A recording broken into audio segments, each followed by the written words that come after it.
વર્ષ 2025નો અર્થશાસ્ત્રનો નોબેલ પુરસ્કાર Joel મોકીર, Philip અધ્યન અને પીટર હોવિટને એનાયત કરવામાં આવ્યો છે.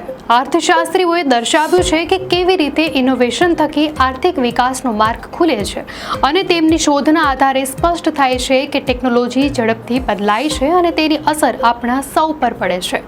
ગયા વર્ષે અર્થશાસ્ત્રનો નોબેલ પુરસ્કાર ટેરોન એસમોગ્લુ, સાયમન જોન્સન અને જેમ્સે રોબિન્સનને અમુક દેશો ધનવાન અને અન્ય ગરીબ હોવા પાછળના કારણોનો અભ્યાસ કરવા બદલ આપવામાં આવ્યો હતો. તેમના દસ્તાવેજો મુજબ વધુ સ્વતંત્ર અને ખુલ્લા સમાજોની સમૃદ્ધ થવાની શક્યતા વધારે હોય છે.